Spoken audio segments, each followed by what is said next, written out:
Hello students, welcome back to my YouTube channel. मेरा नाम है मुकुंद पराय। पिछले वीडियो में हमने चैप्टर नंबर 1 रियल नंबर्स की एक्सरसाइज कंप्लीट किए। अब इस वीडियो में हम देखेंगे CBSE class 10 chapter number 2 polynomials, जो कि अकॉर्डिंग एनसीईआरटी के न्यू सिलेबस के तहत है। हम उसका इंट्रोडक्शन पार्ट देखेंगे। तो चलिए आगे बढ़ते हैं। चैप्टर नंबर 2 पॉलिनोमियल्स शुरू करते हैं उसका इंट्रोडक्शन पार्ट। तो व्हाट इज़ पॉलिनोमियल्स, इससे शुरू करते हैं। पॉलिनोमियल्स क्या है? An algebraic expression that has one variable is called polynomials। मतलब ऐसा एक्सप्रेशन जिसमें एक वेरिएबल होता है उसे हम क्या कहते हैं? पॉलिनोमियल्स। अलजेब्रिक एक्सप्रेशन मतलब क्या? अलजेब्रिक एक्सप्रेशन मतलब जिसमें एक या एक से दो ज़्यादा साइंस और टर्म्स आते हैं उसको हम क्या कहते हैं? Algebraic expression. अगर उस टाइप के एक्सप्रेशन में अगर एक ही वेरिएबल होता है तो उसे हम क्या कहते हैं? पॉलिनोमियल। अब उसमें सेकंड टाइप आता है, second part, degree of polynomial. अब उसकी पॉलिनोमियल की डिग्री क्या है? What is degree of polynomial? अगर हम किसी एक अलजेब्रिक एक्सप्रेशन को p ऑफ x कंसिडर करके चलेंगे, पहले हम रीड कर लेते हैं क्या है। तो if p of x is a polynomial in x, p of x जो है वो पॉलिनोमियल है x के टर्म्स में। The highest power of x in p of x is called the degree of polynomial p of x। अगर p of x कोई expression है और x के टर्म में, और x की जो हाईएस्ट पावर जो है p ऑफ x में, उसे हम क्या कहते हैं? x की हाईएस्ट पावर या फिर डिग्री या एक्सपोनेंट, उसे हम कहते हैं degree of polynomial p of x। यहाँ पे देखिए एग्जांपल दिया है। Example 5x³ minus 4x² plus x minus √2 is a polynomial. अब ये पूरा जो है, ये पूरा एक्सप्रेशन अलजेब्रिक एक्सप्रेशन इसे कहते हैं। इसमें माइनस साइन भी है, प्लस साइन भी है, और ये जो पूरा इसको कहते हैं, इसको टर्म्स कहते हैं। 5x³ 4x², x √2 इसे टर्म्स करते हैं। यानी एक से ज़्यादा साइंस भी है और टर्म्स भी है ज़्यादा, तो इसे पॉलिनोमियल कहते हैं। अब इसमें देखिए यहाँ पे ये पॉलिनोमियल है और इसमें एक ही वेरिएबल है। यहाँ पे x दिख रहा है आपको, पूरे वेरिएबल में सिर्फ एक वेरिएबल है x।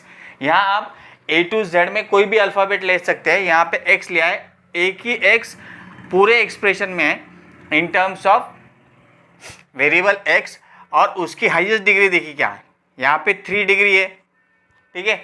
यहाँ पे 2 है x की, यहाँ पे कुछ नहीं है। मैंने हमेशा बोलता हूँ मैं, जिसका कोई नहीं होता उसका क्या होता है? 1। यहाँ पे कुछ दिया ही नहीं, मतलब इसकी डिग्री 1 होती है। यहाँ पे 1 डिग्री है, तो हाईएस्ट डिग्री क्या है? 3 है। तो हम उसे कहेंगे it is a polynomial in variable x of degree 3, highest degree 3 है। सेकेंड एक्सप्रेशन देखिए, 2y² माइनस 3y प्लस 4, यहाँ पे हाईएस्ट डिग्री कितनी है? 2। तो हम इसे कहेंगे is a polynomial in the variable y। अब ये कौन से वेरिएबल में? y के वेरिएबल में। अब हाईएस्ट डिग्री क्या है? 2। ठीक है, यहाँ तक समझ गया। अब थर्ड पार्ट देखेंगे हम। ये 2 पार्ट तो हमने कर लिए, अब थर्ड पार्ट देखेंगे, टाइप्स ऑफ पॉलिनोमियल्स। अब ऑलरेडी आपको ये 7th 8th स्टैंडर्ड में हो चुका है। Types of polynomials according to terms. Terms के अकॉर्डिंग पॉलिनोमियल कैसे क्लासिफिकेशन देखा है आपने? अगर एक टर्म रहा 7x, इसको एक टर्म कहते हैं, उसको क्या कहते हैं? मोनोमियल। 2 टर्म्स रहे 7x और ये सेकंड टर्म, ये 2 टर्म्स है, उसको बाइनोमियल कहते हैं। Mono means 1, bino means 2। और ये अगर 3 टर्म्स रहे 9x² प्लस 7x प्लस 9, इसे कहते हैं हम ट्राइनोमियल। Try means 3। और 3 से ज़्यादा होते हैं 9x³ plus 7x² plus 9x plus 9, इसको हम कहते हैं पॉलिनोमियल। लेकिन ये क्या है? According to the basis of terms, terms के बेसिस पे। लेकिन ये चैप्टर में हम देखेंगे polynomials classified on the basis of degree. हम डिग्री के अकॉर्डिंग इसे क्लासिफिकेशन करेंगे। डिग्री के अकॉर्डिंग कैसे क्लासिफिकेशन करेंगे? हमें एक कोई एक्सप्रेशन दिया है, पॉलिनोमियल दिया है 2x minus 3 comma √3x plus 5। यहाँ पे कितना है? x की हाईएस्ट पावर 1 है, यहाँ पे x की हाईएस्ट पावर 1 है, मतलब डिग्री 1 है, तो उसे हम कहेंगे linear polynomial. Got it? Linear, linear means 1। अब इसके बाद देखिए expression polynomial 2x² plus 3x minus 2, second है y² माइनस 2। यहाँ पे हाईएस्ट डिग्री जो है 2 है, यहाँ x की 2 है, y की 2 है, डिग्री t इज 2, उसे कहते हैं हम quadratic polynomial. Quadra means 2, got it? Quadratic polynomial. And third है 2 minus x³ comma x³। Degree highest कितनी है यहाँ पे 3, तो ये हो गया cubic polynomial, cube means 3 cubic polynomial, लेकिन we are restricted till only quadratic polynomials, so will deal till quadratic polynomials only. So got it students, ये था इंट्रोडक्शन का पार्ट, इसका आगे का पार्ट हम भी देख लेंगे। अब 5th पार्ट आ रहा है अभी।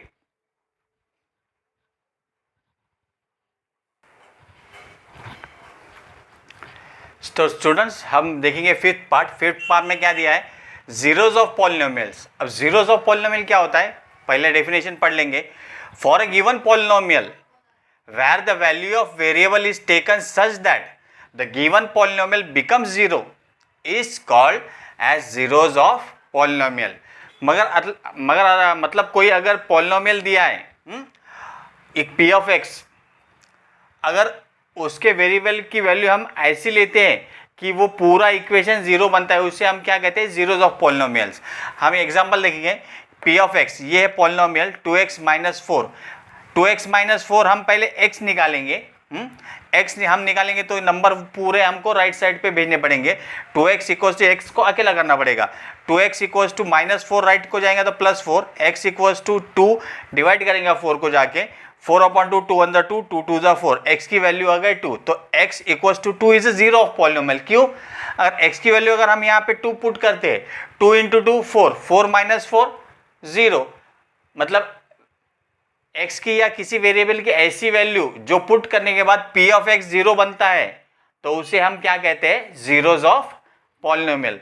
तो इसके बाद का पार्ट हम देखेंगे relationship between zeros and coefficient of variable.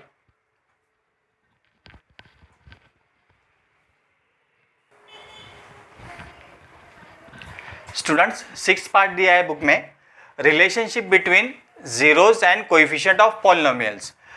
तो जीरोस क्या होते हैं, अभी देखा हमने, जीरोस वो नंबर्स होते हैं जो वेरिएबल की जो वैल्यू हम पुट करेंगे पॉलिनोमियल में, वो पॉलिनोमियल जीरो बनता है, तो इसे हम जीरोस कहते हैं। और कोएफिशिएंट्स ऑफ पॉलिनोमियल, जो कोएफिशिएंट्स होते हैं पॉलिनोमियल के, अगर यहाँ पे देखिए मैं एग्जांपल के साथ बताता हूँ, ये एक पॉलिनोमियल है 2x² - 8x + 6। यहाँ पे मैं आपको फिर से एक बार रिवाइज कर देता हूँ। यहाँ पे टर्म्स कितने हैं, टर्म्स मतलब ये हर एक टर्म्स, यहाँ पे 2x² एक टर्म है, 8x है, 6x है, टर्म्स 3 है। वेरिएबल्स कितने हैं यहाँ पे,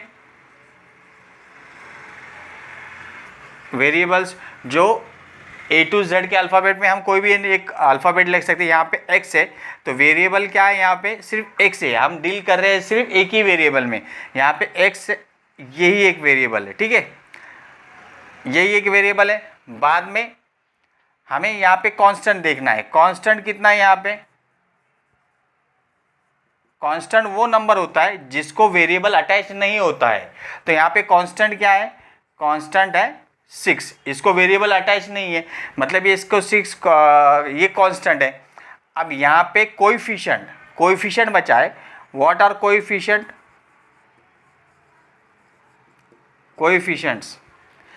कोएफिशिएंट मतलब अगर यहाँ पे एक वेरिएबल है, वेरिएबल को लग के जो नंबर होता है उसे हम क्या कहते हैं, कोएफिशिएंट। यहाँ x² के साथ कौन सा नंबर है, 2 एक कोएफिशिएंट हो गया। बाद में यहाँ x है, x के साथ कौन सा नंबर है, 8, लेकिन हम 8 नहीं लेंगे, इसको -8 साइन के साथ तो उसे लेना पड़ता है यहाँ पे हमें। तो हम यहाँ पे x का कोएफिशिएंट -8 है, अगर +8 होता तो हम प्लस साइन नहीं लेते, सिर्फ 8 ही लेते, लेकिन यहाँ पे माइनस है तो माइनस के साथ हमें लेना पड़ेगा। यहाँ पे कोएफिशिएंट है -8। तो यहाँ पे टर्म्स 3 है, वेरिएबल x एक ही है, कांस्टेंट टर्म 6 है, और कोएफिशिएंट है हमारे 2 और -8। समझ गया। तो ये था हमारा, ये थोड़ा रिवाइज करवा दिया मैंने आपको क्योंकि हमें ये इसमें लगने वाला है, ठीक है। अब हम देखेंगे फॉर्मूला हमें क्या दिया है, relationship between zeros and coefficients of polynomial. तो फॉर्मूला दिया है सम ऑफ जीरोस डिनोट किससे किया है बुक में, अल्फा प्लस बीटा। अब ये यहाँ पे अल्फा और बीटा क्या है, अल्फा और बीटा ये जीरोज है, मतलब जीरोस को डिनोट किया है, मतलब ऐसा नंबर जो वैल्यू पुट करने के बाद जीरो जाएंगे। ये किसके बराबर होता है, -b/a के। अब -b/a क्या है, b जो है यहाँ पे देखिए हमारा एक जनरल स्टैंडर्ड फॉर्म है क्वाड्रेटिक पॉलिनोमियल का x square plus b x plus c. यहाँ पे एक्स को लग के जो एक्स स्क्वायर को लग के जो कोएफिशिएंट आता है उसे हम कहते हैं ए, ये कोएफिशिएंट ऑफ एक्स स्क्वायर। और ये जो बी जो होता है, जो एक्स को सिंगल पावर जिसकी एक्स की होती है या कोई भी वेरिएबल की, उसको लग के जो नंबर आता है उसे हम कहते हैं मिडिल टर्म को बी। ये माइनस बी जो है कोएफिशिएंट ऑफ एक्स। और जो सी होता है, ये सी, ये होता है कांस्टेंट टर्म। समझ गया? तो रिलेशन क्या दिया है, अल्फा प्लस बीटा, जीरोस का सम मतलब एडिशन, किसके बराबर होता है, माइनस बी अपॉन ए के। मतलब माइनस बी क्या है, कोएफिशिएंट ऑफ एक्स अपॉन ए क्या है, कोएफिशिएंट ऑफ एक्स स्क्वायर। समझ गए?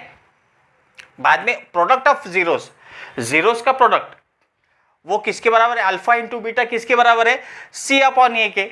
सी अपॉन सी क्या है, कांस्टेंट टर्म, ये कांस्टेंट टर्म, और ए जो है कोएफिशिएंट ऑफ एक्स स्क्वायर, ये बराबर होने चाहिए। ये हमें फॉर्मूला दिया है, तो हमने ये एग्जांपल लिखा है मैंने, तो ये बुक में भी दिया है एग्जांपल। तो हम ये सॉल्व करके देंगे कि ये हमारा बराबर आता है कि नहीं, वेरीफाई होता है कि नहीं। तो सॉल्व करेंगे। तो सॉल्व कैसे करेंगे, फर्स्ट मेथड क्या है, हम इसको पहले कोएफिशिएंट निकालेंगे, इसके कोएफिशिएंट के according minus b upon a और सी अपॉन ए निकालेंगे वैल्यूज उसकी। जो वैल्यूज आएंगी उसके बाद में हम ये पॉलिनोमियल लेंगे। हम splitting the middle term method जो 8-9 स्टैंडर्ड में हो चुकी है हमारी, उस हिसाब से हम उसके sum of zeros alpha plus beta और प्रोडक्ट ऑफ जीरोस निकालेंगे अल्फा इंटू बीटा, और वो प्रूव करेंगे कि ये दोनों बराबर है। चलिए शुरू करते हैं फिर। तो यहाँ पे हम क्या करेंगे, सबसे पहले यह हमारा स्टैंडर्ड फॉर्म है x square plus b x plus c, इसके अकॉर्डिंग हम इसके कोएफिशिएंट निकालेंगे। अब एक्स स्क्वायर का कोएफिशिएंट ए, तो ए यहाँ पे क्या दिया है, 2, ए आ गया हमारा 2, ठीक है। अब यहाँ पे एक्स का कोएफिशिएंट बी है, यहाँ पे बी किसके साथ है, बी का नंबर है -8। कांस्टेंट टर्म दिया है सी कितना है, 6 है, हमें ये मिल गया। तो हम क्या निकालेंगे, सीधा सीधा अल्फा प्लस बीटा। यहाँ पे हम लिखेंगे alpha plus beta minus b upon a. Minus b क्या है, -8, ये माइनस साइन तो ऑलरेडी फॉर्मूले की है, और ये -8 ब्रैकेट में लिख देंगे अपॉन 2, ठीक है। अब ये माइनस माइनस क्या हो जाएगा, प्लस 8 अपॉन 2, 2 1 जा 2 4 जा। तो हमारा sum of zero minus b upon a की वैल्यू क्या आ गई है, 4, ठीक है। बाद में अल्फा इंटू बीटा, ये दिया है सी अपॉन ए। सी क्या है यहाँ पे, 6, और ए गिवन है 2, वैल्यूज पुट कर दी मैंने, 2 1 जा 2 3 जा, सी अपॉन ए आ गया 3। अब हमें ये जो वैल्यूज आई alpha plus beta minus b upon a और सी अपॉन ए की, इसको हमें ये पॉलिनोमियल्स को हमें स्प्लिटिंग द मिडिल टर्म्स में को सॉल्व करना है, और उस हिसाब से अल्फा बीटा निकाल के इसको प्रूव करना है कि ये वैल्यू और वो जो वैल्यू आएंगी वो इक्वल होंगी। तो कैसे करेंगे वो, मैं एक्सप्रेशन लिख लेता हूँ, 2x square minus 8x plus 6। अभी आपका ये जो है स्प्लिटिंग द मिडिल टर्म 8 और 9 में हो चुका है। तो splitting the middle term method क्या रहती है, the coefficient of x square, the product of coefficient of x square and the constant term should be written such that it should be equal to the middle term। मतलब coefficient of x square और constant term का हम जो product लेंगे उसके factors निकालेंगे, वो factors को हम ऐसा सम में कि इसमें लिखना है हमें कि उसका मिडिल टर्म इक्वल आना चाहिए। यहाँ पे देखिए, मैं आपको एग्जाम्पल बताता हूँ सॉल्व करके। यहाँ पे एक्स स्क्वायर का कोएफिशिएंट 2 है, ये कांस्टेंट टर्म 6 है, 2 6 जा 12। अब 12 के हम प्रोडक्ट्स फैक्टर्स निकालेंगे। यहाँ पे यूनिट प्लेस पे 2 है, मतलब 2 से डिवाइड होगा, 2 6 जा 12, 2 3 जा 6, 3 1 जा 3। तो 12 के फैक्टर्स क्या आ गए, 2 इंटू 2 इंटू 3। अब हमें ये फैक्टर्स को ऐसे अरेंज करना है, इसका ऐसा सम लेना है इसका सम किसके बराबर आना चाहिए, मिडिल टर्म -8 के बराबर। अब कैसे करेंगे ये देखिए, 2 2 ज़ा 4, 4 + 3 ये तो 7 हो रहा है, मतलब ये 8 के बराबर तो है नहीं।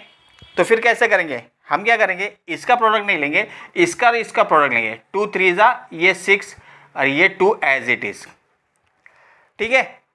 तो इसको क्या है, 2 + 6 8 हो रहा है, बराबर है, लेकिन यहाँ पे तो माइनस है, तो हम क्या लेंगे, ये -2 और -6 ये ले लेंगे। -2 -6 कितना बन जाएगा, 8, अकॉर्डिंग टू मिडिल टर्म बराबर है, बराबर है। तो इसको हम इस हिसाब से लिख देंगे। तो 2x², अब -8x को स्प्लिट किया हमने -2 और -6 में, अब ये ले लेंगे, ये नहीं लेना है अभी, इसको -2x बोलेंगे और इसको -6x, मिडिल टर्म्स को स्प्लिट कर दिया, +6। समझ में आ गया। अब यहाँ से देखो, यहाँ पे कोई आपको कॉमन मिलता है क्या, कॉमन क्या मिल रहा है, यहाँ पे 2 और x मिल रहा है, तो उसे बाहर निकाल लो। 2 और x, बीच में बचा क्या है, x - 1। ये दो टर्म में हमने 2 और x 2 बार है और इधर भी है, तो x बाहर निकाल लिया, यहाँ पे 2, यहाँ पे 2, ये 2 बाहर निकाले। यहाँ पे देखिए 2x × x कितना हो रहा है, 2x² और 2x - 1 -2x, बराबर है। अब यहाँ पे क्या करना है, यहाँ पे आगे वही ब्रैकेट लिख देना जो ये ब्रैकेट आया, वो क्यों बोलता हूँ मैं अभी। अब ये टर्म में देखिए, ये टर्म में कॉमन क्या दिख रहा है आपको, 6 कॉमन है, हाँ, लेकिन यहाँ पे x है, यहाँ पे नहीं है, मतलब 6 ही कॉमन है, तो ये -6 हम क्या ले लेंगे, बाहर ले लेंगे। अब यहाँ पे देखिए, -6 × x -6x, -6 × -1 +6, बराबर है। ये क्यों दो टर्म ब्रैकेट सही आना चाहिए, बराबर आना चाहिए, क्योंकि अगर ये गलत होता है, अलग अलग वैल्यूज आती है इसके, तो मतलब आपका कुछ गलत हो रहा है आपने वैल्यूज लेते हुए कुछ गलती की है, तो आपको बैक टेस्टिंग करना पड़ेगी इसकी। तो ये हमेशा ये दो ब्रैकेट सेम ही आते हैं। हम क्या करेंगे, अब ये दो ब्रैकेट में से एक ब्रैकेट ले लेंगे, x - 1, ठीक है। अब ये जो बचा है 2x - 6, इसका एक ब्रैकेट कर देंगे हम, 2x - 6। अब हमें दो ब्रैकेट मिल गए, इसके रूट्स मिल गए हमें, तो हम x को क्या लिखेंगे, x = -1 हम 0 के वो साइड के पुट कर देंगे, या फिर मैं एक स्टेप बढ़ा देता हूँ, x - 1 = 0 और 2x - 6 = 0। अब -1 उधर जाएंगे तो क्या बन जाएगा, +1, x = 1 और 2x - 6 उधर जाएगा तो बन जाएगा +6, x = 1। अब ये 6 2 मल्टीप्लिकेशन में यहाँ जाने के बाद करेंगे डिवाइड, x = 6 / 2, ये आता है 2 × 2, 2 3 = 6, x की वैल्यू आ गई 3। अब ये जो x की वैल्यूज आ गई हमारी, x = 1 और x = 3, ये जो वैल्यूज आ गई, ये क्या है एक्चुअली, ये अल्फा और बीटा है, ये अल्फा और बीटा है। इसे हमको लेना पड़ेगा, इसे हमको लेना पड़ेगा एज अल्फा, इसे हमको लेना पड़ेगा एज अ बीटा।